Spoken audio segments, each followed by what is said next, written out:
Mesdames, Messieurs, bonjour. Je ne sais pas si vous étiez là hier. Je me présente à nouveau, Frédéric Danger, journaliste, chroniqueur, magazine Marianne, entre autres animateur de débats sur des questions qui fâchaient auparavant, qui ne fâchent plus. C'est le cas de notre sujet transition énergétique, transition écologique, énergie renouvelable. Hier, on a parlé d'énergie renouvelable et de stratégie territoriale. Ensuite, fonction publique, énergie renouvelable, entrecoupé d'un petit Bertrand Piccard. Et maintenant, le sujet du jour, transition énergétique et effet d'entraînement, la nécessité de jouer collectif, point d'interrogation, qui est un peu de trop. Vous doutez bien que la réponse est dans la question.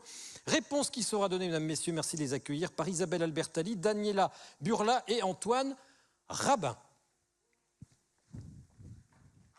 Voilà, merci. Alors, vous n'êtes pas très nombreux, mais vous êtes l'essentiel, vous êtes la crème, vous avez accepté de ne pas manger tout de suite pour vous consacrer à ce sujet.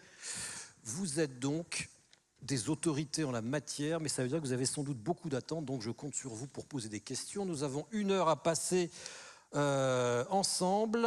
Isabelle Albertalli, vous êtes directrice climat à la BPI. Vous nous rappellerez ce qu'est la BPI, parce que derrière les acronymes se cachent toujours beaucoup d'incertitudes.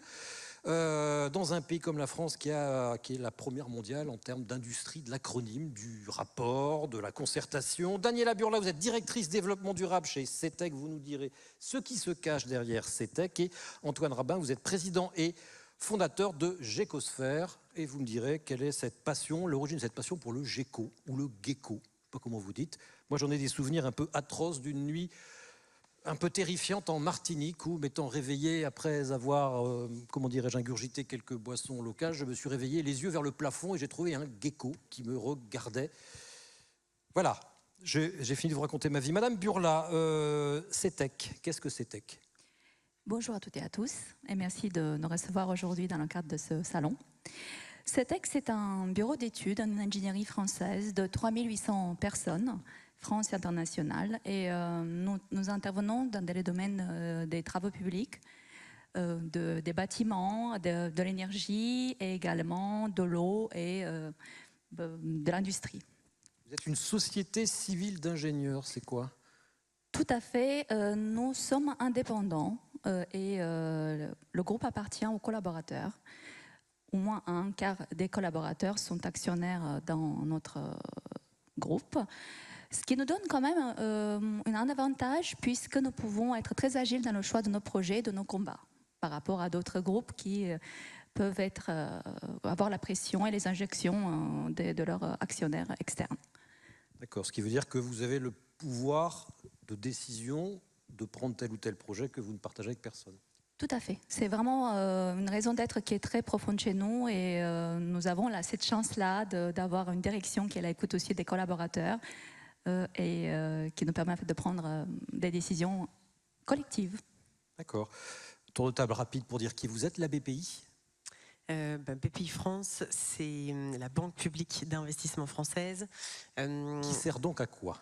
Qui sert à financer et investir et soutenir tout le tissu économique français. Donc on finance et on investit essentiellement dans des TPE, PME, ETI, donc des entreprises plutôt petites. On a quelques investissements dans des très grandes entreprises françaises.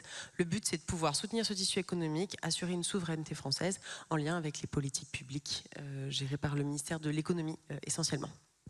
Bon, vous êtes en appui des politiques ministérielles, c'est pas une couche en plus, c'est vous, comment dirais-je, bon en fait j'ai perdu la question que je voulais vous poser, vous êtes en appui donc du ministère, des ministères ? On reçoit des dotations de Bercy, donc ministère de l'économie, sur la base de certains programmes et donc de se dire comment assurer que l'économie française grandisse et se développe et qu'on reste compétitif par rapport au marché international. Et donc dans ce cadre-là, nous on est aussi force de proposition pour dire on voit que les entrepreneurs ont des difficultés ici, là et comment on peut les aider. C'est d'ailleurs comme ça qu'on a créé une branche accompagnement, donc de conseil spécifiquement pour les PME, parce que finalement là-dessus c'est souvent trop cher, un peu complexe, pas forcément adapté, les grands cabinets de conseil. Et donc voilà, à chaque fois on fait aussi tout ce qui est quartier prioritaire de la ville, ce genre de financement. C'est quoi ? C'est de la subvention, c'est du crédit, c'est du prêt bonifié, c'est du don, c'est quoi ? Alors c'est pas du don et pas bonifié, malheureusement. Donc il y a un peu de subventions, notamment sur la partie innovation et sur certains sujets spécifiques. C'est typiquement la création des micro-entrepreneurs dans les quartiers. C'est beaucoup de prêts, donc des crédits, et ça on est au taux du marché, hein, on ne va pas faire des taux spécifiquement bonifiés parce que sinon on casserait la concurrence, donc il faut quand même, à chaque fois on co-finance et on co-investit, donc on part avec d'autres banques. Le but c'est qu'on entraîne des capitaux privés dans l'économie. Le but c'est pas non plus que seul le public finance l'économie. Et donc en investissement, c'est prendre une part au capital, et à chaque fois qu'on est au capital, nous on est au board, et donc on est aussi là pour accompagner les participations à grandir. C'est-à-dire que vous dérisquez pour les investisseurs, voilà. Oui, c'est souvent ça. On fait notamment aussi, c'est aussi dans le rôle, on fait de la garantie bancaire. C'est ça. Donc quand les banques se disent, je suis pas sûr, je prends une garantie chez BPI France. Et... D'accord. Ça représente combien de milliards ou de millions par an, ce que vous investissez? Les aides que vous fournissez? Oui, on compte un peu tout, on était plutôt à 40 milliards. Ah oui. Ouais, c'est assez conséquent, et avec toute la gamme possible. Donc tout secteur. Beaucoup d'industries, mais vraiment tout secteur. 40 milliards, c'est à peine votre chiffre d'affaires, hein, monsieur Rabin. L'année prochaine. Gécosphère, alors Géco ou Gecko? Gecko. Gecko, il n'y a pas de U pourtant entre le Gélo. Mais Gecko. Alors d'où elle vous vient cette passion pour le Gecko? Je vous rassure, en tout cas, Gecosphère n'a pas vocation à effrayer ses clients ou ses partenaires. Non, le gecko, pour moi, c'est le symbole du vivant. Voilà. Et puis c'est aussi un truc perso, hein, puisque c'est une entreprise que j'ai créée. J'ai passé un peu de temps au Cambodge. J'ai vécu dans ce beau pays, entouré de beaucoup de geckos qui ne m'effrayaient pas du tout et qui me passionnaient. Et plus vous fouillez un petit peu les propriétés, les savoir-faire ou les choses absolument extraordinaires que le gecko sait faire, notamment en termes d'adhérence, plus vous fouillez, plus vous êtes passionné, et peut-être que plus vous regarderez ce qu'on fait chez Gecosphère, peut-être plus vous serez intrigué et vous aurez envie d'en savoir plus. Voilà. Oui, c'est marché au plafond. Le Gecko, vous êtes conseiller en stratégie, c'est-à-dire? Gecosphère, en fait, c'est 3 métiers et 3 secteurs d'expertise. Les 3 secteurs d'expertise, je commence par là, c'est l'énergie, c'est le climat et c'est l'océan. Et parfois d'ailleurs à la convergence entre ces 3 univers, on va y venir. Et les 3 métiers, c'est effectivement le conseil en stratégie, donc c'est plutôt de l'aide à la décision pour les entreprises, pour des arbitrages à l'investissement, ou c'est aussi du conseil en politique publique, notamment par des entreprises représentées ici. Et ça, en gros, le métier de consultant, pour faire simple, c'est répondre aux questions compliquées dans un temps court avec 0 faute. Voilà. Et l'autre métier que je soigne beaucoup depuis 4 ans avec Gecosphère et qui me passionne, c'est le métier du coaching, où là c'est moi qui pose les questions aux dirigeants, et c'est très puissant. Donc on pourra peut-être explorer ça justement sous l'angle de la coopération, mais voilà, poser des questions, c'est aussi très efficace à certains stades de maturité de réflexion et d'investissement des projets, plutôt que uniquement d'apporter des réponses et 3 scénarios et 3 business plans et aux dirigeants de choisir lequel il va prendre. Et puis le 3e métier, c'est la formation. Voilà. Et la formation, alors sur des méthodes de pédagogie assez innovantes, il y a quelqu'un qui s'est exprimé hier dans cette salle qui s'appelle Cédric Riggenbach, qui est auteur de la fresque du climat. Moi, je suis auteur d'une autre fresque amie qui s'appelle la fresque de l'énergie. Et tous ces univers de Serious Games assez novateurs sont là pour à la fois poser des questions, mais aussi par des approches de pédagogie innovante et de pédagogie inversée, renverser un peu la table et la manière de travailler pour faire éclore des sujets et des prises de conscience et avoir envie d'aller beaucoup plus vite par la suite. Je vous pose une question à vous 3, répond qui veut.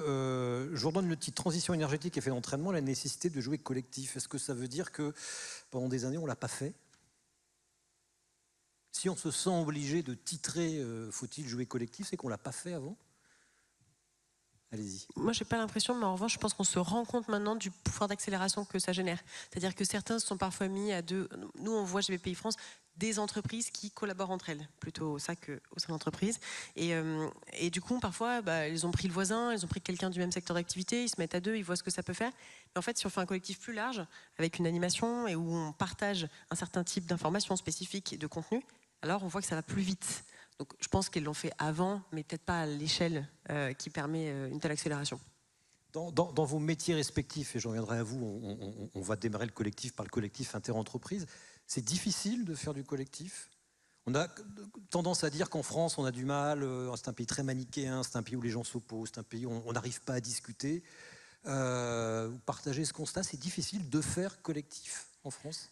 Madame Burla. Ce que je pourrais dire, c'est, je pourrais donner un exemple. En fait, il y a quelques semaines, j'ai accueilli chez moi une table ronde avec Fabrice Manifet, la directrice stratégie de Paris La Défense, Alexandre Florentin et un membre d'une de mes sociétés qui est Hydratec, autour du sujet Paris à 50 degrés, quelles mesures d'adaptation? Clairement, aujourd'hui, les solutions existent. Ce qui n'existe pas, c'est le travail collectif et les décisions et un leadership qui permet de prendre les bonnes décisions au bon moment pour pouvoir justement arriver à mettre en place les actions qu'il faut pour éviter cette trajectoire de Paris à 50 degrés. Monsieur Rabin. Je pense qu'il y a plein d'exemples de succès et d'échecs sous l'angle de la coopération, donc insuffisante ou au contraire quasiment parfois forcée. Pour les échecs, je ne sais pas si c'est le plus intéressant de revisiter ça, c'est notamment ce qu'on appelle la chasse en meute pour l'export et l'international, où moi j'ai vu beaucoup de sociétés françaises ne pas arriver à s'entendre sur comment monter le bon cadre et le bon leadership au niveau du consortium pour pouvoir gagner des grands appels d'offres internationaux. Mais moi, je préfère parler plutôt des choses qui marchent et qui marchent beaucoup mieux aujourd'hui et à marche forcée. C'est typiquement l'exemple des énergies marines renouvelables sur lequel on avait déjà discuté en préparant cette table ronde, où finalement, il y a une coopération quasiment imposée de base, mais qui a largement fructifié par la suite, qui est que les acteurs de l'énergie ne connaissent pas la mer. On développe d'abord, et c'est bien logique, des systèmes énergétiques notamment nouveaux et faiblement carbonés à terre. Et puis les acteurs du monde maritime, les experts de ce domaine très particulier, ne connaissent pas si bien que ça l'énergie. Ce sont plutôt des utilisateurs et donc ce sont plutôt des clients du domaine de l'énergie.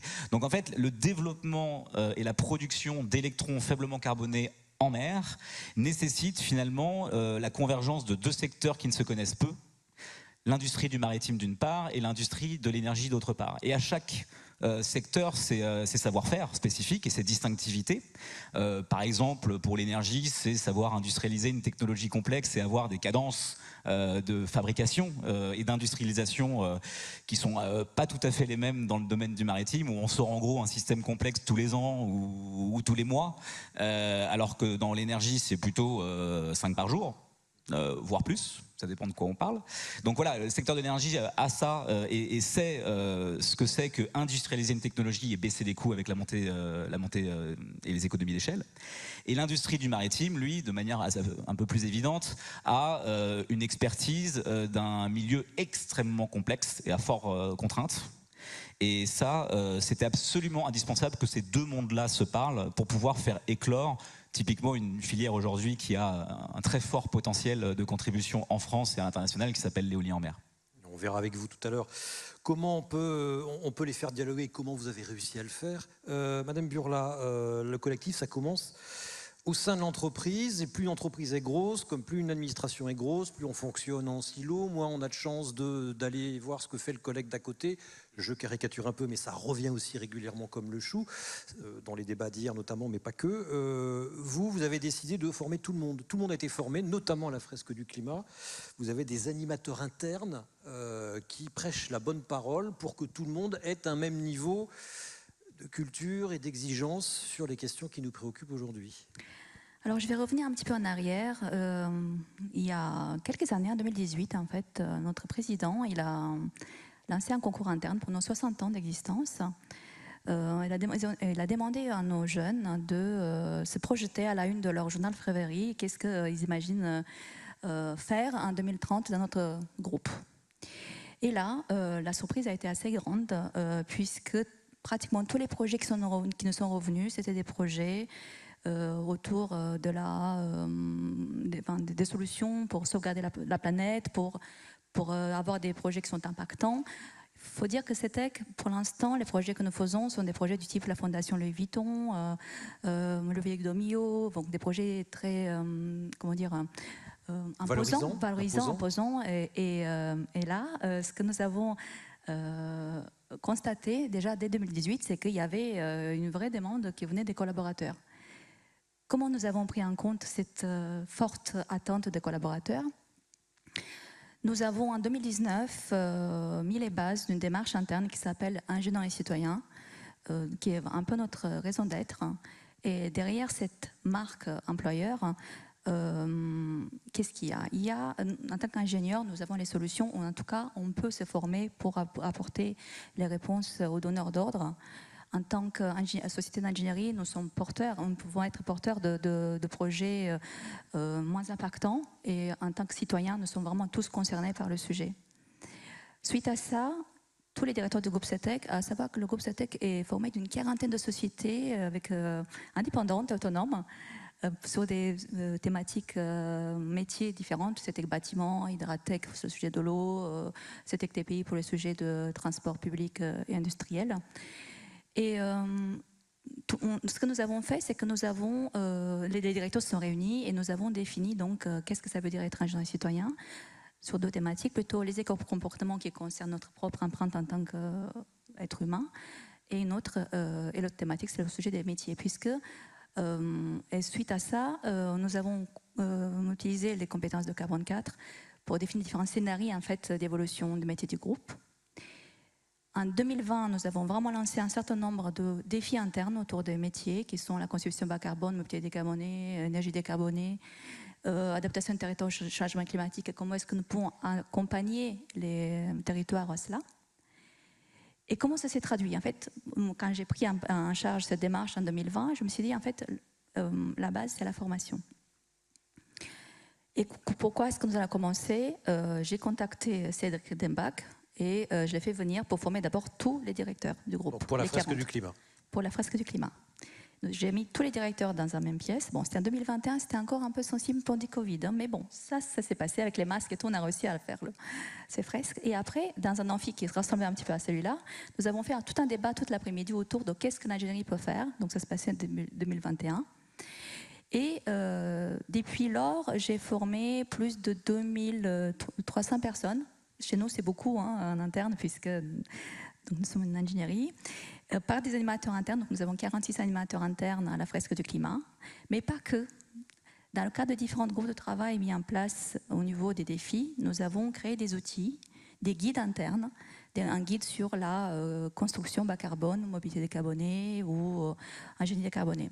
Et nous avons déployé dans le cadre de nous avons un campus interne, dans le cadre de campus interne CETEC, et nous avons un collège spécifique ingénieurs et citoyens dans lequel je déploie des parcours de formation en fonction des métiers des collaborateurs. On va dire la personne qui va faire de la conception bas carbone, on va lui donner les leviers pour pouvoir avoir une approche moins impactante. On va lui donner des outils internes que nous avons développés sur 27 impacts environnementaux différents. Nous avons donné en fait des leviers, où est-ce qu'on trouve le carbone, où est-ce qu'on doit travailler, comment on peut...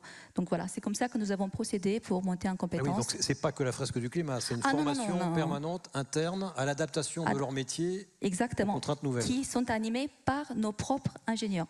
Puisque ce que j'ai découvert en fait en prenant cette fonction, c'est que j'ai commencé par faire une cartographie de nos compétences internes. Et j'ai été très surprise de me rendre compte que nous avons environ 78 catégories de compétences environnementales différentes dans le groupe, SME, siloté hein, malheureusement. Et mon rôle, c'était de mettre tout ce monde-là autour de la table et de créer cette dynamique interne, ces collectifs des sachants environnementaux qui me permettent en fait d'aller travailler sur les sujets de la transition et en même temps, j'ai beaucoup de chance aussi d'avoir des collaborateurs qui sont des formateurs dans les grandes écoles françaises.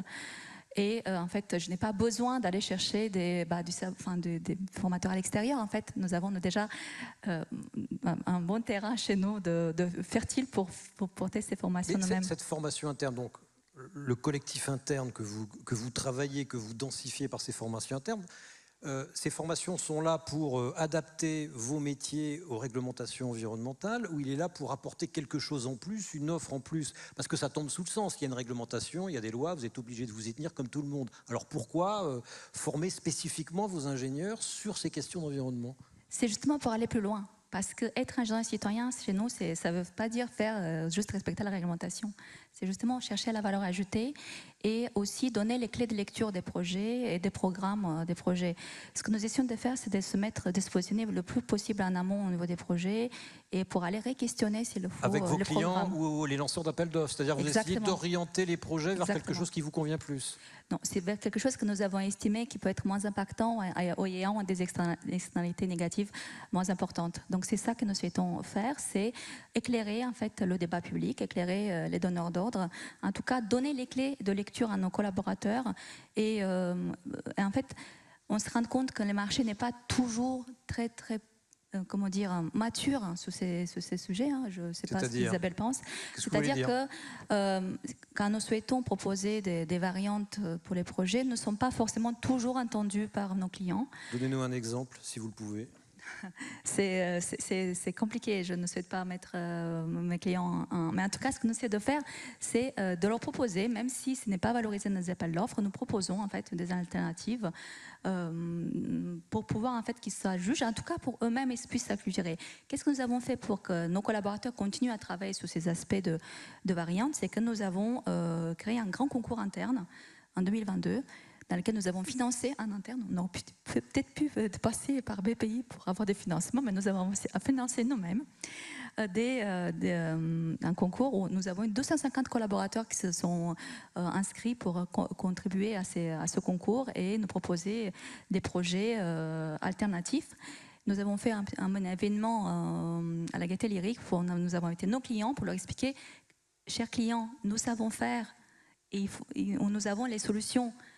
N'hésitez pas à passer. Vous avez loué la Gaîté Lyrique, oui, et nous avons, pour montrer ce que vous savez faire à vos clients. Et nous avons invité nos clients pour leur proposer, pour leur expliquer. Le concours interne, en fait, pour le jury, nous avons fait venir des architectes externes et c'était un jury externe. En fait, nous n'avons pas voulu que ça soit en interne.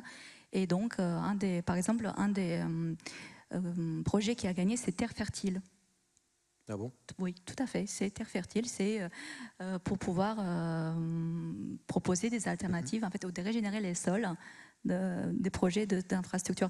Parce qu'en fait, il y a une telle dynamique interne que j'avoue qu'en vers 2021, nous avions dans les labs internes aussi un lab sur la non-construction. Vous vous rendez compte, pour une société d'ingénierie de construction, avoir ce type de... C'est un peu disruptif quand même. Donc, ingénieur en non-construction. Oui. Effectivement, ça paraît étrange. Madame Albertalli, vous auriez pu la financer, votre voisine, pour louer le Gaîté Lyrique, ça ne doit pas être donné en plus dans le 10e. Hein. On ne finance pas tout. On ne finance pas tous les projets. On finance selon des programmes spécifiques. Donc à chaque fois, moi sur les sujets de la transition, on va financer quand un industriel change son équipement, se passe à l'éco-conception. Enfin voilà, on finance plutôt des projets très long terme. On finance rarement des projets comme ça. Mais après, je suis assez d'accord avec ce qui vient d'être dit, dans le sens où il y a pas mal de nouvelles idées, typiquement dans la construction, sur comment on pourrait faire des bétons bas carbone, comment on pourrait repenser la chaîne, comment on ferait peut-être des structures en usine et puis ensuite on les apporte sur place. La difficulté, c'est est-ce que ça rentre vraiment dans le processus classique? Parce qu'en fait, la chaîne de fournisseurs dans le bâtiment, elle est très longue. Ouais. Et donc, est-ce que le module ici, il va être accepté? Souvent, il faut être référencé. Donc, bon, ça suppose de changer tous les processus de référencement. Donc, ça suppose de convaincre. Et effectivement, c'est beaucoup de la gestion du changement. Et c'est là, d'ailleurs, que le collectif est plus fort. Parce qu'à chaque fois qu'il y a une entreprise qui vient, bon, c'est une idée comme une autre. Ça va devoir faire changer tous mes process, etc. Est-ce que je vais vraiment le faire, moi, grand groupe de... Pas forcément. En revanche, si j'en ai plusieurs qui viennent me voir, qui ont tous des solutions assez similaires ou même disruptives, que je vois en fait le chaînage qui peut se faire dans toute ma chaîne, etc., là j'ai beaucoup plus d'intérêt. Parce que du coup, j'ai une solution presque clé en main qui commence à remonter l'ensemble. Ce que vous voulez dire, c'est que pour que ça change, le collectif, ça va être celui de la filière, en fait, la filière du bâtiment, la filière des travaux publics. Il faut que tout le monde dans la chaîne change en même temps, c'est ça? Pas forcément en même temps. C'est sûr que ça aide, hein, c'est toujours plus simple. Mais la filière est un des collectifs, il y en a plein d'autres, mais c'est un bon collectif effectivement pour embarquer ensemble et les gros et les plus petits et toute la chaîne de valeur en même temps, en tout cas dans la réflexion. Et puis après, se démarqueront peut-être ceux qui sont plus avancés, et donc ça donnera envie aussi aux autres d'aller plus vite. Madame Burla. J'ai juste un exemple à donner exactement de ce que vient de dire Isabelle. C'est la signature d'une charte entre Syntec Ingénierie, donc c'est le syndicat dont on fait partie, CETEC, et la Société des grands projets sur la filière des constructions hors site, justement pour pouvoir avoir le moins d'impact et voilà. Donc proposer quelque chose de disruptif. Et donc c'est bien des filières qui se réunissent pour pouvoir diminuer notre empreinte. Madame Albertalli, ce genre d'exemple, celui de la société Madame Burla, formation interne, des espèces d'ambassadeurs, de formateurs internes, il y en a beaucoup, vous en connaissez beaucoup? Il y en a de plus en plus, et je pense que d'ailleurs le succès de la fresque du climat le montre. Beaucoup, nous ce qu'on a vu, parce qu'on a fait des enquêtes auprès de nos PME et ETI, on a vu que beaucoup ont commencé de la sensibilisation. Maintenant, il y en a à peu près partout, et très rapidement. C'est-à-dire qu'on a fait une enquête en 2020 et là en 2023, et on a vu qu'en 3 ans, on a doublé en fait la proportion des entreprises qui sont sensibilisées et qui embarquent leurs collaborateurs.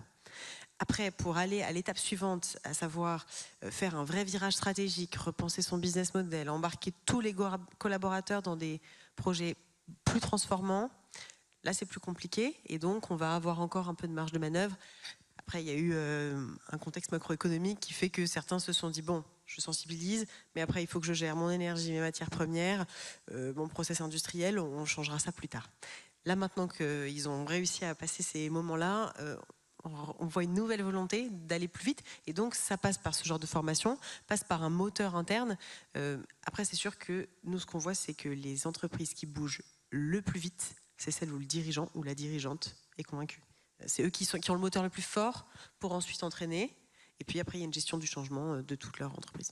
Ouais, c'est toujours pareil. Et dans le sens du collectif des filières, j'ai juste un exemple, hein, c'est celui de la FILOG, enfin, l'Association française des industries de la logistique, qui regroupe la plupart des gestionnaires d'entrepôts, et qui en juillet 2021 ont signé une charte d'engagement sur la biodiversité avec le ministère, qui allait plus loin que la stratégie nationale biodiversité de l'État, alors que rien ne les y obligeait vraiment. Monsieur Rabin, le collectif, alors, vous vous occupez d'éolien offshore. Des débats, j'en animais plein sur l'éolien offshore, où je voyais des gens qui se foutaient sur la gueule, où on n'avait pas l'impression que le collectif était une passion commune. Alors vous l'avez dit, les énergéticiens ne connaissent pas la mer ne connaissait pas les énergéticiens, les pêcheurs, ils naviguaient au gré des demandes qu'ils pouvaient faire, les associations de propriétaires de résidences secondaires qui hurlaient, bref, rien n'a avancé, ça commence à avancer, peut-être grâce à vous. Qu'est-ce qu'on fait pour que des gens qui n'ont pas d'intérêt commun, qui n'ont pas une culture commune de l'énergie et de la mer, arrivent à l'avoir pour aller vers un objectif commun? Question compliquée, mais très. Et vous n'avez pas 4 heures. Hein. Oui, non, j'ai pas 4 heures, mais assez passionnante. Et je me retrouve dans beaucoup de choses qui ont été dites sur le secteur que vous ouvrez ici. Il y a à la fois des approches contraignantes, et il ne faut pas être effrayé d'utiliser ce mot-là, par la réglementation, vous l'avez cité, et il y a aussi des rapprochements d'opportunités. Et ça, d'ailleurs, la politique publique peut l'inciter. Ce coût d'opportunité, notamment par exemple dans les critères d'appel d'offres, où la note finale d'attribution pour le lauréat ne repose pas que sur le prix, mais aussi sur d'autres volets, et notamment le volet industriel et environnemental qui appelle à plus de coopération typiquement territoriale. Et donc le coût d'opportunité d'aller quand même qualifier son fournisseur de rang 1 ou de rang 2 à côté de la base industrielle qu'on compte installer, plutôt que d'aller sourcer dans un pays lointain et dont on ne maîtrise pas forcément tous les enjeux de sécurité d'approvisionnement, etc. Bah, voilà, la politique publique peut s'en mêler. Mais après, il y a aussi ce que j'appelle les coopérations stratégiques. Et ça, effectivement, il faut que les dirigeants soient convaincus. Et sachent aussi parfois, d'ailleurs, lâcher prise, ce qui n'est pas tout le temps évident. Non, ce dont je parle, par exemple, c'est un mouvement de fond qui s'opère sur l'industrie lourde, et l'éolien en mer fait partie. C'est pas que, mais fait partie évidemment de l'industrie de l'éolien, c'est de passer de plus en plus de la vente d'un produit à la vente d'un service. Et notamment, même encore plus aujourd'hui, parce que ça c'est le mouvement des années 2000, vers l'engagement de la performance du produit ou du service considéré. C'est-à-dire qu'aujourd'hui, on ne vend plus en gros une éolienne, on peut vendre surtout son euro au mégawattheure ou sa disponibilité sur un temps donné. Et ça, bah, ça nécessite... lorsque c'est identifié et qualifié et que le dirigeant, les équipes dirigeantes veulent y aller, ça nécessite des rapprochements avec des sociétés qui peuvent être dans une chaîne de valeur en tant que donneur d'ordre, sous-traitant, rang 1, rang 2, etc. Et parfois même d'ailleurs des rapprochements qui vont jusqu'à la fusion pour pouvoir être intégrés. Vous avez un exemple de ça ? Bah, l'éolien, je donnais l'exemple de je vends plus un produit mais je vends un service et sa performance, voilà, ça peut être ça. L'exemple qu'on cite aussi beaucoup et qui plaît beaucoup, notamment parce qu'il est facile à comprendre et qu'il dénote complètement l'intérêt qu'il a eu pour des clients, et notamment sur la facture énergétique, parce que la transition énergétique, c'est pas que substituer des moyens fossiles vers des renouvelables ou des moyens faiblement carbonés, c'est aussi maîtriser l'évolution des coûts et l'incertitude sur l'évolution des coûts qui coûte très cher dans les business plans à faire financer tout ça. Bah, c'est typiquement Michelin avec son euro au kilomètre. Michelin, au lieu de vendre un pneu, peut proposer de vendre de l'euro kilomètre à prix stable Et souvent d'ailleurs, en étant moins cher que quand on additionne toutes les factures de pneus qui ont été achetées pendant 3 ans et qu'on divise par le nombre de kilomètres des camions, des grands transporteurs français.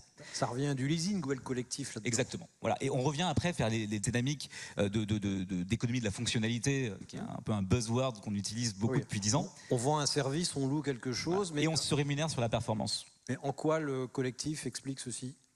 Explique ça. Ah bah, il y a beaucoup d'exemples d'entreprises qui sont des industriels, c'est-à-dire qui savent fabriquer un produit, qui ne sont pas aujourd'hui armés pour pouvoir proposer le service de ce produit-là et la maîtrise du coût et donc derrière de la marge. Donc c'est une collaboration qu'une autre société. Absolument. Voilà, qui permet à ce service d'être commercialisé, c'est ça. Et c'est pas le même métier. Après, ça peut être facile à dire, mais beaucoup plus difficile à faire, d'être un systémier, c'est-à-dire mon ADN, c'est de fabriquer des systèmes complexes, plus ou moins complexes, et je sors de ma zone de responsabilité et d'engagement contractuel quand ça sort de mon usine. Et un métier qui consiste à rester chez un client pendant, et on est sur des cycles longs ici, donc au moins 20 ans, et d'être au contact avec lui tous les jours pour assurer la performance du produit vendu. C'est pas le même métier, c'est pas le même modèle économique, et c'est pas en claquant des doigts qu'on maîtrise ce nouveau métier. Donc parfois, c'est de la coopération qui permet d'adresser plus rapidement ce type de proposition de valeur très innovante, et en accord d'ailleurs avec les coûts de la transition énergétique, que de faire ça tout seul par croissance organique, et ça prendra forcément beaucoup de temps. Alors vous êtes qui, vous, dans ce collectif Gekosphère? Vous êtes un médiateur, vous êtes un tiers de confiance, vous obligez les gens à se réunir, à se parler. C'est quoi votre rôle? Reprenons l'exemple, parce que moi il me fascine toujours, l'éolien offshore, si lent à arriver. Votre rôle a été lequel pour que les gens se parlent? Alors, en toute humilité, moi, je suis un tout petit rouage dans l'éclosion de cette filière industrielle nationale. Les gros rouages se dégrippent, vous savez ce que c'est? C'est gentil. Et on peut le voir aussi comme ça. Mais moi, je ne suis finalement... Le mot tiers de confiance me plaît bien, parce qu'effectivement, parfois, justement, pour renforcer le niveau de confiance qu'il peut y avoir entre des acteurs qui sont en fait en compétition, et qui sont concurrents, il faut appeler un chat, et de pouvoir confier à un tiers de confiance une capacité, on va dire, à les qualifier, les zones sur lesquelles on peut s'entendre, et exclure les zones où ça va être un petit peu compliqué de se mettre d'accord parce que justement il y a concurrence. Ça peut être très efficace, et j'ai joué ce rôle-là à plusieurs reprises. Il y a aussi l'État, et j'ai aussi contribué à ma place, encore une fois, mais une décision de l'État qui a été très importante en 2015, par là, qui a été de renverser les modèles d'affaires ou les modèles économiques des réponses à appel d'offres. Notamment, vous nous éclairer, ça veut dire quoi ça? Pardon? Ça veut dire quoi? Je fais référence pour les connaisseurs, et je vais expliquer ce que c'est, le permis enveloppe. En fait, il y a quelque chose qui est un point dur dans le développement de projets renouvelables à terre ou en mer. C'est valable dans tous les milieux. C'est notamment l'acceptabilité sociale des parties prenantes. C'est un mot à la mode. Alors, on pense aux citoyens, mais vous avez cité les pêcheurs, en fait, de l'ensemble des usagers qui peuvent être plus ou moins impactés, directement ou indirectement, par un projet. Bon. Et c'était à la charge du lauréat de faire ce travail de développement amont pour renforcer justement ces acceptabilités, ou au contraire minimiser autant que faire se peut les points durs au développement, parce que, et je n'ai pas du tout envie de résumer la contrainte par un enjeu financier, mais oui, le temps c'est de l'argent, et donc si un projet met longtemps à éclore, ça a évidemment un impact à la fois sur les niveaux d'investissement et sur le coût du développement, mais aussi sur l'ingénierie financière et sur les coûts du financement. Et ça, c'est absolument pas négligeable. Et aujourd'hui, cette part de dialogue obligatoire réglementaire, c'est l'État qui l'a pris en charge depuis 2015. C'est pas Gekosphère, c'est l'État. Évidemment, c'est le CNDP, la Commission nationale du débat public, qui, en amont, et comme un tiers de confiance qui, évidemment, incarne l'intérêt général, va dérisquer, ou en tout cas contribuer au dérisquage d'un projet en amont, ce qui va avoir des retentissements, et moi je me suis largement exprimé sur ces sujets-là, sur les coûts de l'euro au mégawattheure des projets. Ça a un impact significatif, sensible, sur la compétitivité économique relative des projets. C'est très important. Madame Burla, vous êtes intervenu sur des parcs éoliens offshore ou des parcs éoliens tout court. Vous avez bénéficié de ce permis enveloppe, de ces débats organisés par le CNDP? Alors, absolument pas pour l'instant, mais la bonne nouvelle, c'est que nous venons de créer cet éolien offshore depuis, je dirais, une semaine. Donc, nous commençons bien à nous positionner dessus. Et ça a été la création de cette société a eu lieu dans le cadre des défis que je coordonne avec dans le groupe, dans notre transition écologique, énergétique et climatique du groupe, dans lequel nous avons réuni les compétences et les savoirs internes pour pouvoir créer cette offre de services nouvelles pour nos clients. Madame Albertalli, vous faites du méta-collectif, vous mutualisez les idées. En fait, la BPI, vous avez créé Coq Vert, vous allez nous en dire plus que 2 mots. Une espèce de super club d'entrepreneurs où on partage les idées en espérant que le mimétisme fasse que ces idées fassent tache d'huile. Oui, en fait, on a interrogé les entrepreneurs pour leur demander qu'est-ce qui les freine pour leur transition. Et alors, ils nous ont dit, j'ai pas les ressources, RH, financières, j'ai pas la techno, je suis pas au courant, je connais pas le sujet, j'ai pas le temps. Et puis, je me sens un peu seule dans cette histoire. Je sais pas trop comment m'y prendre. Donc, on essaie d'apporter des solutions à tous les autres points en question, notamment le financement, le conseil, etc. Mais on s'est dit qu'on allait essayer de créer ce collectif. Donc, on a créé ce qu'on appelle la communauté du Coq Vert. Parce que chez BPI France, il y a beaucoup de coqs. Il y a la French Tech, il y a la French Fab, il y a des coqs partout. Mais du coup, le Coq Vert, l'idée, c'est pour rentrer dans cette communauté, nous, on espère qu'il y aura un maximum de gens, mais il faut quand même avoir commencé un peu sa transition, avoir fait un premier pas. Donc, soit via des dispositifs de l'ADEME, soit chez nous, soit un peu ailleurs, mais il faut avoir fait quelque chose. On a besoin de preuves, d'actes, plutôt que juste de paroles. Et une fois qu'on est dedans... donc là on est à quand même 2500 coqs verts à date et puis ça grandit très vite et on a ceux qui viennent de commencer et ceux qui sont plus avancés, notamment les éclaireurs. Donc on a 150 éclaireurs qui sont ceux qui sont un peu ambassadeurs, qui ont beaucoup progressé et qui vont être là pour aussi entraîner les autres. Mais qui décide qu'ils sont entraîneurs ou ambassadeurs, c'est vous? C'est nous. Ouais. D'accord. Avec et sur quels critères? Avec l'ADEME. Et donc en fait c'est aussi avoir... être plus avancé que son secteur dans sa transition, avoir mené des projets un peu phares ou disruptifs, être prêt à passer du temps pour aider les autres et à créer cette entraide ou à aller témoigner aussi auprès d'autres dirigeants. Parce qu'on s'est rendu compte aussi qu'il n'y a rien de plus fort qu'un témoignage de dirigeant auprès d'un autre, même dans des lieux concurrents, disons, pour se dire « mais moi aussi, j'ai envie de faire ça ». Vous avez un exemple d'ambassadeur qui parlerait à tout le monde? Oui, bon, alors qui parlerait à tout le monde, on a des PME, donc je ne suis pas sûre que tout le monde connaisse les PME. Mais si peut-être un éclaireur, vous connaissez peut-être Christelle. Christelle, ils font des poêles. Je pense à ça parce que c'est B2C. Ils font des poêles qui sont très belles, plutôt premium. Très belles, très chères. Voilà, plutôt premium en Alsace. Peut-être un autre groupe, les Cuisines Schmitt, ça parle un peu plus à tout le monde, le groupe Schmitt. Bon, c'est des... typiquement, Christelle, ils ont été prêts à embarquer d'autres gens avec eux et ils ont aussi créé un mouvement dans la communauté du Coq Vert à leur échelle qui est de se dire moi j'ai un premier problème qui est je veux réduire ma consommation énergétique, repenser mon efficacité, etc. Bon, mais en fait je me rends compte que un autre membre Coq Vert à Nanquay propose un petit module de récupération de chaleur fatale pour que je puisse la réexploiter dans mon usine de poêle. Et qui en fait peut être fait sur mesure pour moi parce qu'en fait d'habitude les réseaux de chaleur c'est beaucoup plus large et c'est pas pensé pour des petites usines. On va très bien créer une coopération comme ça et ils essayent d'embarquer d'autres gens de l'écosystème local. La façon dont on le fait, c'est nous on a 25 coordinateurs climat dans les 50 implantations de BPI France et eux animent à l'échelle locale les membres Coq Vert qui sont là. Donc on a une animation très très territoriale. Et une fois par an ou deux, il y a des événements beaucoup plus larges. Là, le 4 avril, il y a Jour E, c'est à Nantes, il y a 1500 personnes, il y aura beaucoup plus de Jour monde. E. Jour E, comme environnement, comme écologie. Comme... Le jour E, d'accord. Voilà, le jour E. Donc vous réunissez des chefs d'entreprise dans une salle et les ambassadeurs disent qu'ils ont fait... Alors, pédagogie par l'exemple?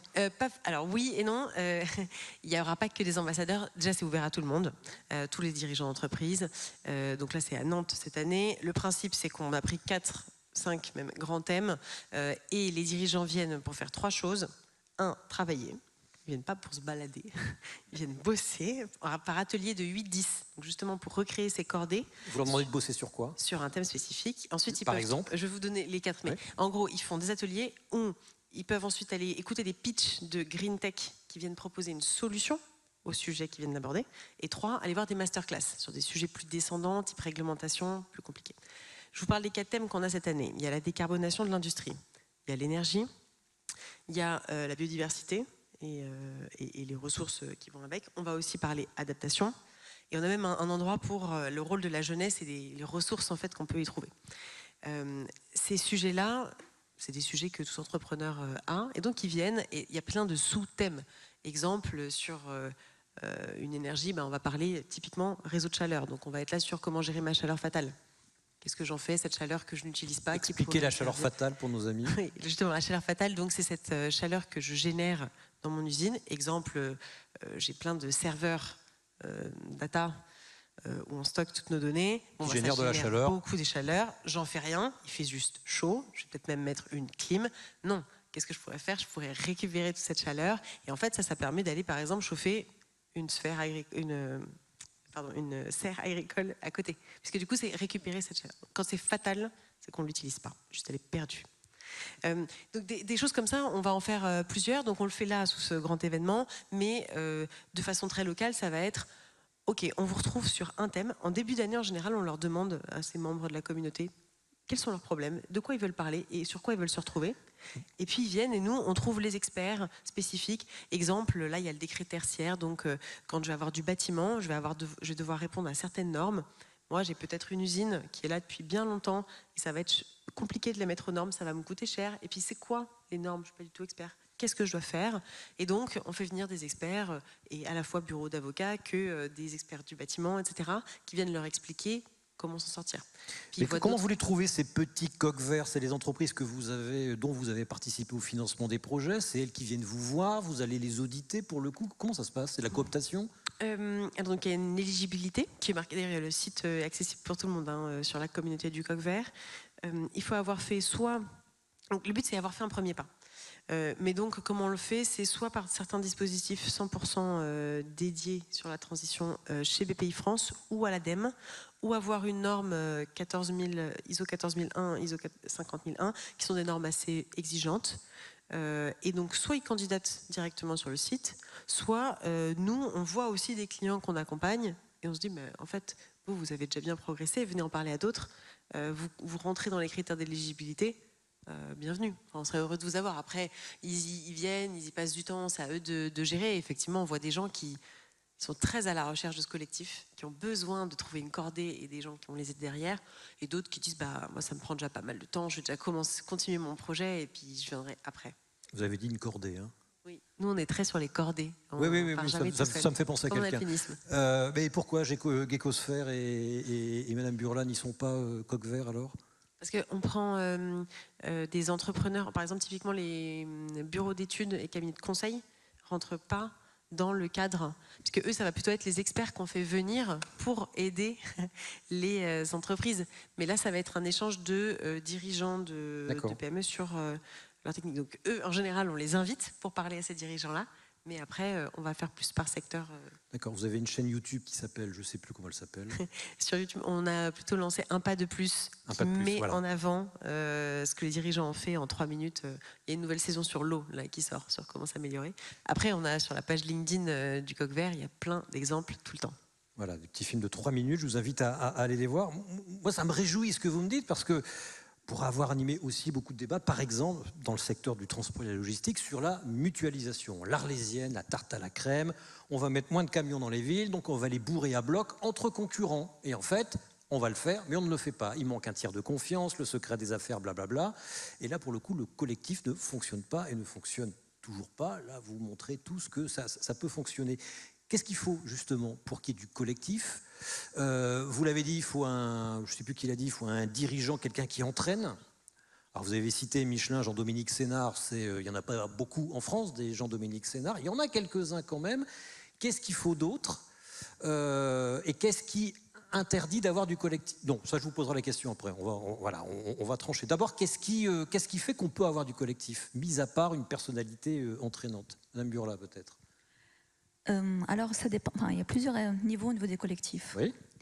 Par exemple, dans la filière, j'ai parlé tout à l'heure de la signature de la charte avec la Société des Grands Paris entre la Syntec Ingénierie.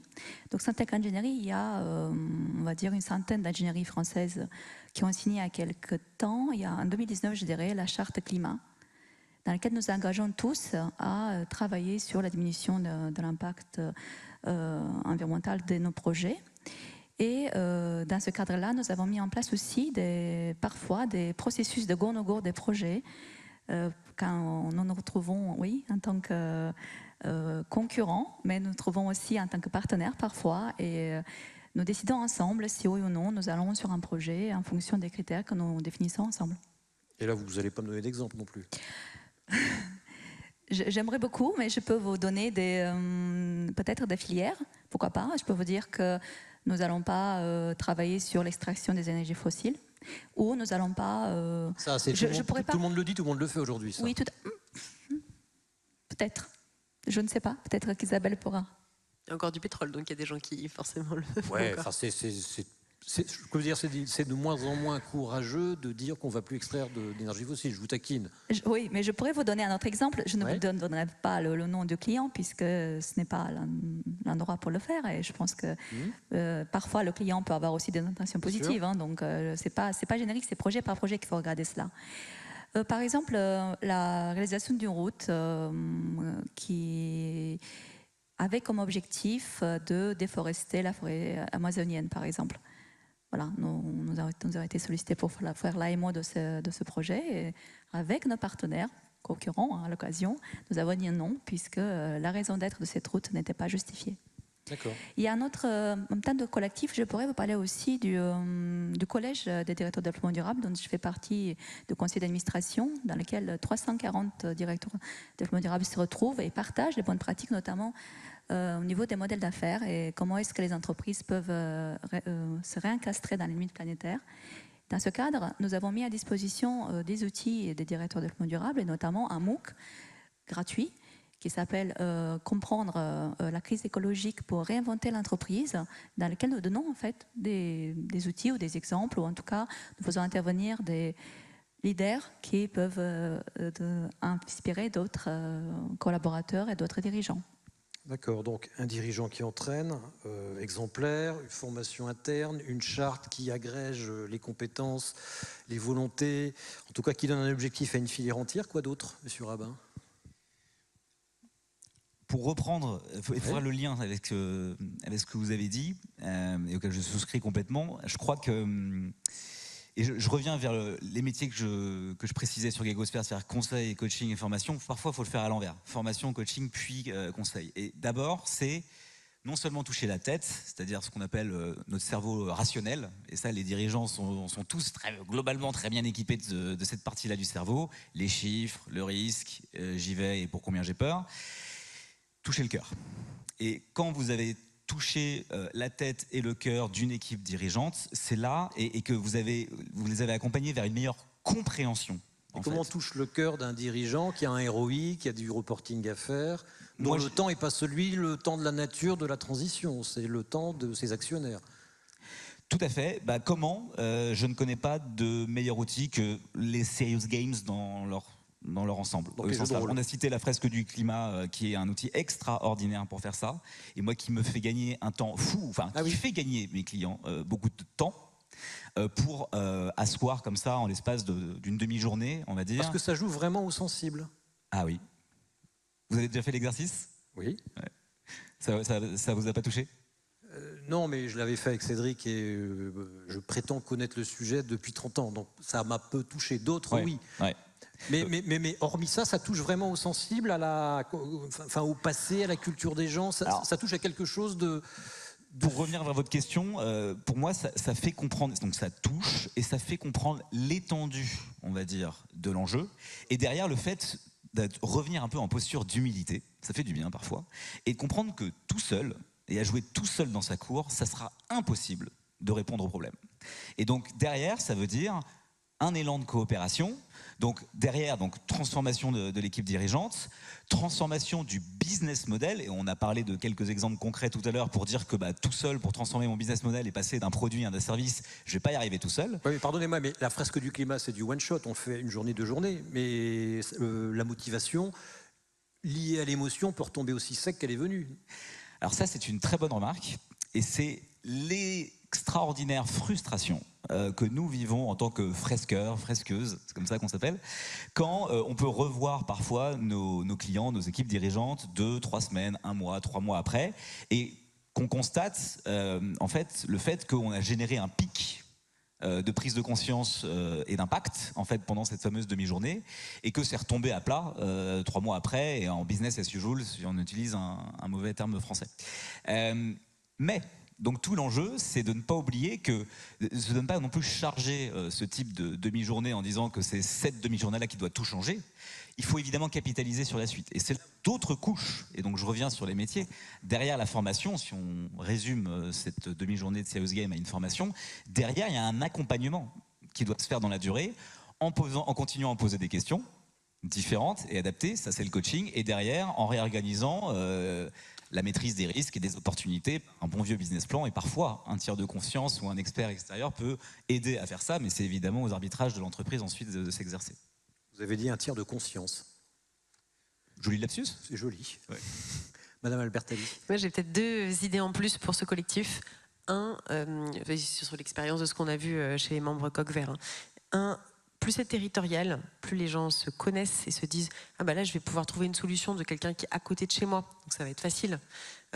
Et typiquement, j'ai besoin de récupérer ma chaleur faciale. C'est plus simple quand c'est chez le voisin que quand je dois faire un pipe qui va à l'autre bout de la France. Et puis, ils se disent aussi « Ah, mais ils ont eu les mêmes contraintes que moi, vu qu'ils sont dans le même type d'écosystème. Donc peut-être qu'ensemble, on va réussir à faire bouger. » Donc ce côté ancrage territorial, je trouve que ça aide à faire un effet boule de neige. C'est plus facile que tout de suite au niveau national. Deuxième sujet, c'est arriver avec des thématiques spécifiques. Parce qu'en fait, on a fait de la sensibilisation générale, et ça, il faut continuer. Il y a encore plein de gens qui ont pas encore connaissent moins le sujet en profondeur, mais le sujet est tellement complexe. La transition climatique, c'est pas du tout simple, et donc il y a un risque de noyer les gens, ou alors qu'ils se disent oh là, il y a trop de choses, trop compliqué. Je ne vais pas m'en sortir, je verrai plus tard. Alors que si on vient avec un bout du sujet, ou par exemple leur plus gros sujet, c'est ce qui va les mettre le plus en action. Nous, on le voit notamment dès qu'on fait des diagnostics, donc on envoie typiquement un bureau d'études chez les clients avec un thème, on les a fait par thème spécifique. C'est pas « il va révolutionner votre transition », c'est « il vient pour un bilan carbone » ou « il vient pour vous parler éco-conception » ou « il vient pour vous parler rénovation de votre bâtiment ». Donc ils choisissent le thème. Et donc on parle de ça, et après on sort avec un plan d'action et des priorités. Là aussi, il faut prioriser, parce que sinon, ils sont noyés. Donc qu'est-ce qui va vous faire le plus bouger? C'est là qu'on voit un vrai passage à l'action, et du coup un embarquement des autres. Et donc c'est de la même façon, quand on fait des réunions de la communauté du Coq Vert, on le fait sur un thème spécifique, à chaque fois. Là, on sent que ça commence à lancer une certaine action sur ce thème. Et oui, ça couvrira pas tout, mais pour moi, il vaut mieux qu'il y ait un mouvement, il vaut mieux qu'on commence, plutôt qu'en fait, on soit paralysé par l'ampleur du sujet. Qui peut être terrorisante, effectivement. Mesdames, messieurs, avez-vous des questions? Voilà, je le savais que vous alliez réagir, vous. Bonjour, présentez-vous pour nos amis. Bonjour, je suis Vincent Cavallo. Alors, tout à l'heure, je suis intervenu en tant que citoyen, simple citoyen. Par contre, là, moi, je travaille pour Géotech. Géotech, on fait aussi partie du Syntec. De Syntec, on a charté aussi, on a signé la fresque climat.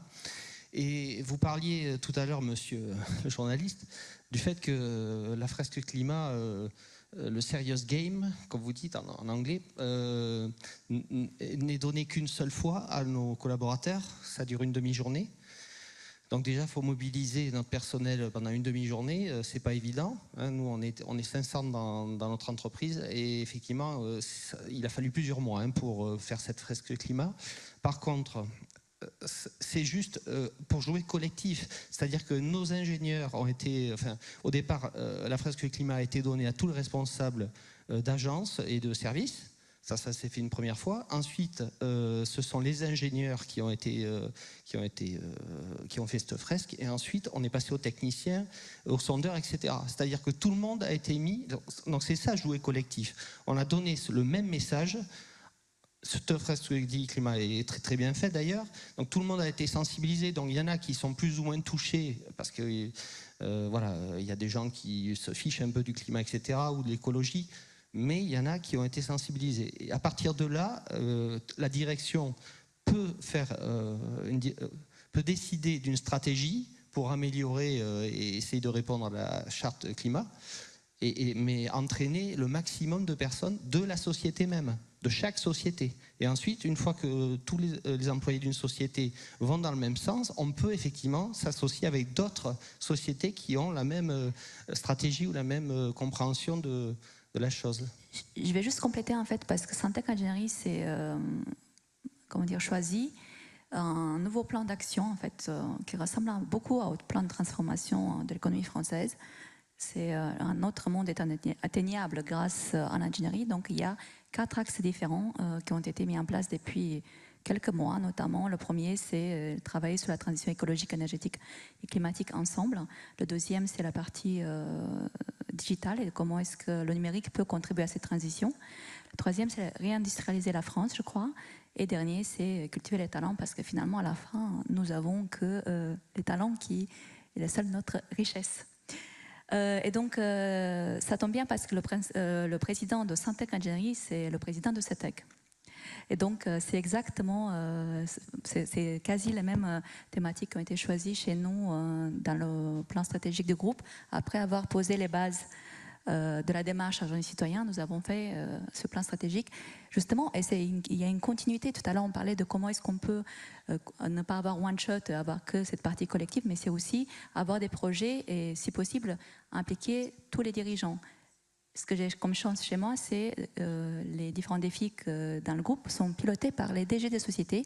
Donc même ceux qui n'étaient pas toujours très sensibles sur ce sujet, ils ont été obligés de s'emparer puisqu'ils sont porteurs en interne et en externe. Bah voilà, je suis pilote du défi énergie décarbonée. Et bah, j'assume totalement, je m'intéresse, j'anime, je fais en sorte que les budgets qui ont été mis à disposition par la direction générale du groupe soient bien utilisés et qu'on ait un retour sur investissement également. Donc oui, c'est important. Effectivement, merci pour votre témoignage.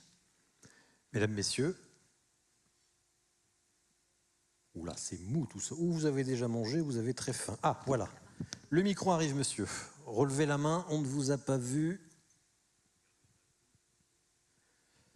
Bonjour, présentez-vous, s'il vous plaît. Il nous reste 4 petites minutes. Bonjour, François Debray, Université de Grenoble. Merci pour votre débat. Moi, je voulais juste relever ce qui a été échangé à la fin à propos de la question de la persistance des effets de la connaissance du serious game, de la fresque du climat. La fresque du climat, merci. Moi, je dirais qu'aujourd'hui, on ne sait pas très bien qu'est-ce que ça provoque chez les gens, en fait. Je ne sais pas si vous êtes d'accord avec moi, mais il y a beaucoup d'inconnus là-dessus. C'est-à-dire qu'on ne sait pas si c'est une transformation majeure ou c'est juste un petit pic émotionnel, etc. Et on souffre pas mal du manque d'outils pour mesurer ça. Voilà. Alors, je parle du programme qu'on fait à l'UGA, qui est tout à fait complémentaire à ce qui vient d'être présenté, c'est-à-dire que nous, on recrute des cohortes de volontaires, justement, pour essayer de comprendre comment ils peuvent répondre à des signaux qui ne sont pas seulement tarifaires. Hein. C'est-à-dire, il y a la question de l'engagement. Par exemple, il y a des expériences qui ont eu lieu pendant la crise de 2021-2022, où finalement, les résultats obtenus ont surpris RTE, puisqu'ils étaient bien au-delà des espérances qui étaient prévues. Donc voilà, moi je vous engage à être volontaire, car vous obtiendrez des données quantifiées par les sciences sociales sur l'effet de ce genre de processus pour faire avancer un engagement collectif. Voilà, j'ajoute que ça s'appuie sur une chaire grenobloise et qu'il y a une fondation bien sûr ouverte au mécénat derrière. Voilà, merci de votre attention. Merci pour votre intervention. Une petite dernière, mesdames, messieurs. Voilà. Ah oui, il faut monter. Hein. Je suis désolé, chers collègues. Même punition, bonjour, présentez-vous. Oui, bonjour, Thibaut Sortier. Je travaille dans la compensation carbone. Mais moi, ma question, c'est plus, parce que là, le thème de la conférence, c'est plus jouer collectif. Mais est-ce que l'idée, ce ne serait pas aussi jouer pénalisation pour les acteurs qui sont dans un même secteur d'activité et qui ne contribuent pas de la même manière? Enfin, on entend par exemple le marché ETS, du coup, là, au niveau des quotas carbone. Le marché du carbone, oui. C'est ça. Bah, le marché des quotas, après, il y a le marché volontaire. Mais là, en tout cas, ouais, le marché des quotas. Est-ce qu'on ne pourrait pas mettre en place ce même type de système dans le sens où, je pense à Open Climat, par exemple, qui met en rapport, qui met en exergue en fait les rapports RSE de grosses boîtes du CAC 40 ou SBF 120. Est-ce que ce ne serait pas une bonne idée aussi de faire ça pour montrer en fait le coût de l'inaction si jamais, à des responsables RSE, pour leur faire comprendre que si jamais ils s'y mettent pas, c'est toutes leurs parties prenantes, Scope 3 et actionnaires, en fait, qui vont les pénaliser si jamais ils vont pas sur le côté biodiversité et action environnementale. Oui, je complète, la directive CSRD oblige à aller jusqu'au Scope 3, c'est-à-dire que pour les entreprises au-delà d'une certaine taille, de mesurer les émissions de carbone, entre autres, jusqu'à leurs clients, leurs fournisseurs, etc. D'une certaine façon, c'est imposer le sens du collectif. Qui veut répondre à monsieur? Et ce sera la dernière intervention. Ouais, très rapidement, faisons une allégorie. On était sur la montagne tout à l'heure. La ligne de crête, évidemment, vous avez raison. La contrainte et la réglementation sont excessivement efficaces, et ça c'est l'histoire qui nous le raconte quand même, pour faire bouger les lignes et les repères, ou plus rapidement, parce qu'ils auraient pu éclore de toute manière. Donc prenons un exemple concret, les normes Euro pour les véhicules de transport particulier et individuel en Europe depuis 1990 n'ont fait que resserrer les tolérances d'émissions de polluants locaux, et on est sur des facteurs 100 aujourd'hui. Et je ne sais pas si le filtre à particules ou le pot catalytique serait né aussi vite s'il n'y avait pas eu ces normes Euro.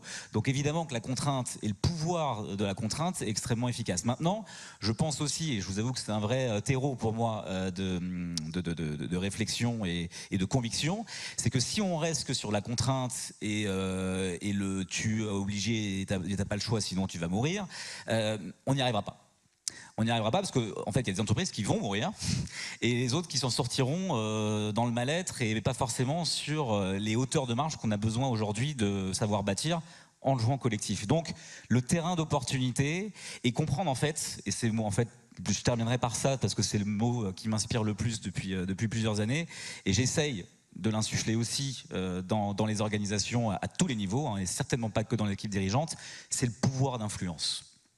Et donc, chaque individu, donc on peut être citoyen, d'ailleurs il y a plein de citoyens ici en face de nous, mais peut être aussi collaborateur dans une organisation, publique ou privée, exercer son pouvoir d'influence à tous les niveaux hiérarchiques. C'est plus facile quand on est PDG, évidemment, mais on peut le faire aussi à tous les niveaux et à tous les âges et à toutes les fonctions et à tout cycle de maturité. Exercer son pouvoir d'influence pour essayer, comme ça, avec ses propres mains et sa propre conviction, de faire bouger les lignes. Et je constate, c'est même visible aujourd'hui, qu'on est dans une possibilité d'accélération de la transformation des dirigeants, ok, de la transformation des business models, on l'a dit, et le troisième, qui est pour moi, si on l'oublie ce troisième, on oublie l'efficacité et l'impact, c'est la transformation culturelle en fait des organisations, et on n'est plus seulement à dire je vais attendre que le PDG parle pour faire, c'est et moi en fait qu'est-ce que je peux proposer, et ça change tout. Madame Burla, 30 secondes et vous terminerez, Madame Albertalli. Un exemple à donner en fait sur un projet très court. La Société des grands projets, sur le projet des Grands Paris, a mis en place des systèmes de malus-bonus, du respect des engagements carbone que nous avons pris, que ce soit en termes d'ingénierie ou au niveau des entreprises de travaux. Donc c'est un exemple, il n'y a pas que la partie malus qui rentre en compte, il y a la partie bonus. Et vous avez fait 25 secondes, bravo. Souvent, quand je dis 30 secondes, on me prend 2 minutes. Madame Albertalli, vous aurez le mot de la fin. 30 secondes, 29, 28. Je conclurai par dire que effectivement, certains peuvent aller plus vite. Après, c'est aussi un choix. Quand je vois de la jeunesse, c'est d'aller aussi dans des boîtes qui avancent pas assez pour les faire bouger plus vite. Donc, il faut aussi aller dans le système pour le faire bouger. Et après, sinon, aller chez nos PME, parce que moi, je suis très fière de voir à quel point les PME et les ETI, elles bougent vraiment très vite. Peut-être parce que c'est plus agile, c'est peut-être plus simple, mais aussi parce qu'elle joue plus collectif. Et là-dessus, je pense qu'on a un bel exemple à suivre. Donc j'espère qu'on finira sur cette note positive.